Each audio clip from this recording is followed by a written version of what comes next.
Good evening, folks. Triple Crown here, coming to you from Vancouver, British Columbia. This is a round 12 summary playtest 4 of the Global War 1939 series.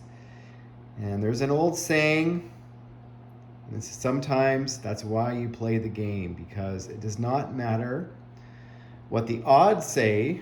Sometimes the team or the side that's supposed to win does not win. And the Japanese were unsuccessful in capturing Calcutta, and they had a horrible first round when they rolled dice. And it's very interesting the difference between when Germany attacked Russia, and they had a lot of pips. Now, I don't usually get into, I'm more of a unit counter than I am a pip counter, but some people like to count pips. And when Germany attacked Russia, they had lots of pips. They had lots of armor and heavy armor and aircraft. And they did have infantry, but that was more of a buffer. And when the Japanese attacked Calcutta, they had 10 more units. I think it was about 85 to 75 unit advantage. But they had about, I'm going to say, almost 50 or 40 infantry, somewhere in there, and a bunch of mechs and artillery, which paired together attack at a 3 and 16 aircraft and 7 armor. So in totality, the Calcutta, or the FEC, amongst with the British, they had lots of pips. They had 26 armor, or 26 armor, and 6 of those being the Churchills, which defended in 8, and you can see all the aircraft that are still surviving. And round 1, I think the Japanese rolled like 42 with their infantry on round 1, and they scored 2 hits because they were attacking a fortification, so they only attacked at a 1. Whereas FEC, all of their infantry were defending at a 4, and they had 10 infantry that were defending at a 5, with an additional 2 that are defending at a 5. And I think in the first round of combat, the FEC scored 35 hits to the Japanese, I think it was 15. And round 2, the Japanese scored 12 hits. So they retreated after round 2. And at that point, they made another blunder. They landed all of their aircraft and whatever was behind in Bangladesh. And the FEC still had 5 infantry, 1 artillery, and all of their armor. And so they hit that hard. The reason they did that was because now you have an amalgamated force of armor here. Now, this is one of my favorite things about playing this game, is all the different armor you can purchase for Germany. Currently, there's, the regular Panzer IIIs, the Panzer IVs, these tank destroyers, and the Tiger tanks.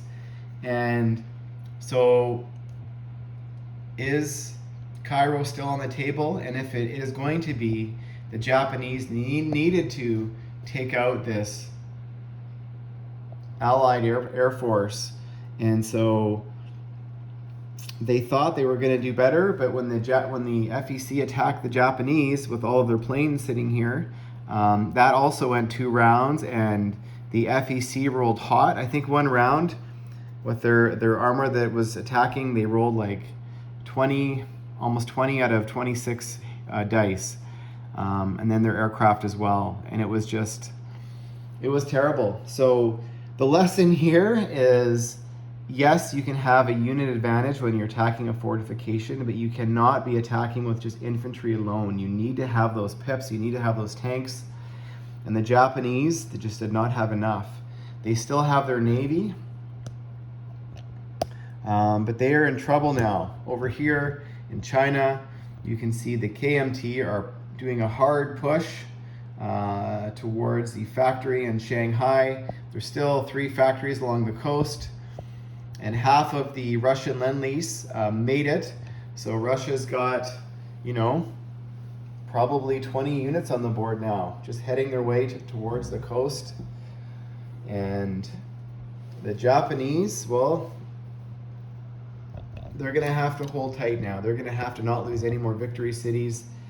They built a military base in the Philippines, so they're going to be able to build 1 infantry there per turn, which they're going to have to start doing, and they're going to have to also refortify the coast of China and also build navy. Now, currently they're at a little bit of a disadvantage in comparison to the combined American and Anzac fleet, and the Anzac tried to hit the Carolines and they were not successful. They just went in with 1 transport and a coastal bombard, and anyways, they only killed the AAA, and there's a surviving Japanese there. So the American moved their combined fleet over here to Hawaii, so that fleet next turn will be able to hit the Carolines, and from the Carolines they will be able to hit either Shanghai or the Philippines. So that is, all of a sudden the game has flipped on its head, totally flipped. So it's all going to come down to the Japanese holding tight and the Germans now. But look at this stack of British. The stacks. This is how, if anybody's ever played Corpo 24, he loves these stacks. I've seen him having stacks. I'm not kidding you. Another couple inches higher of tanks coming from Moscow. Anyways, these are all single infantry, so that it looks more intimidating than it is. However, once this Air Force, if it wants to come back, it can. But also, the FEC still has quite a few tanks left. And they also are building fast movers. They built a couple self-propelled artillery, which roll 2 dice at 2. So first time getting those into the game, kind of fun, a new unit. And they could be driving there all the way down to into Siam, and then all the way into Singapore, which is also a victory city. But currently there's going to be a standoff here, and we're talking about pips. Well, all these tanks can pretty much go wherever they want. So the British are going to have to be careful. They're going to have to build some armor on their own, and they did. They've currently got 7 armor, and they're starting to build some artillery, which will be able to make it. They still have this navy here that's sitting in Sea Zone 47, which is off of Cairo. So they've still got a pretty big navy with about 6 transports there. So that's going to be a showdown there.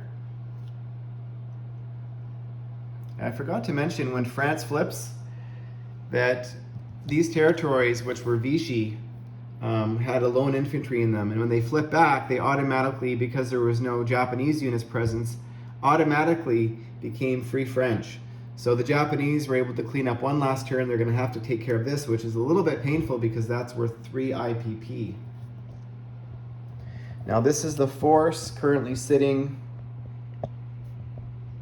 in Western Germany. We've got an Me-262 jet fighter, 2 medium bombers, a couple heavy bombers, a couple veteran fighters, along with a mix of armor. And behind that, in Berlin, we've got a whole bunch of armor. We've got some tank destroyers, some Panzer IVs, some Mark Vs, and some more Tiger tanks. And the Germans and the Italians are going to have to get aggressive, and they're going to have to recapture Paris. Otherwise, it looks like it's trending towards an Allied victory. And currently, this is what's sitting in Paris, which is the 4 French infantry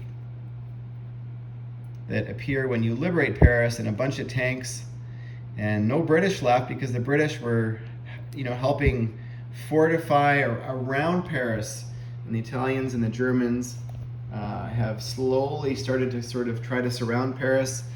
So in Bordeaux, there's currently another 11 Brits, and the Americans had to clear the Italians that were in Barcelona. And so they went in with actually quite a few, 16 infantry, and they also retook Normandy with a pretty good stack.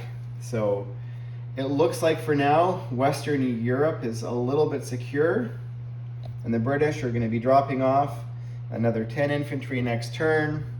The Canadians 2 armor and an infantry, and the Americans 10 armor and another 10 infantry. So that is huge in terms of what the Allies are able to deliver to the west coast of Europe. And the math is somewhat even, but I always give the advantage to the defenders. So I don't know what the Germans are going to do. Are they going to have to spend more money here and give up on Paris and just defend Berlin and go hard for Cairo? That might be the better play. I'm not quite sure. And what are the Japanese going to do with this problem here in the Carolines? And the Australians have another 2 transports next turn ready to go with an armor. So they should be able to take Carolines, and then the Americans will come in as a non-com. And they currently have 2 transports on the board. And actually the Canadians also have their own transport with an infantry and artillery as well. So that's going to be interesting. And over here on the west coast, the last U.S. build in San Francisco was a U.S. Marine and an amphibious tank, and another transport, a Corvette, and a destroyer. So America is still spending a little bit. There's a Canadian destroyer off of Vancouver. So that's it for round 12. Oh, one last little fun thing to point out. The CCP has reappeared. Lone infantry. So they're back in the game. So that's it for round 12. Thanks for watching, and stay tuned for round 13.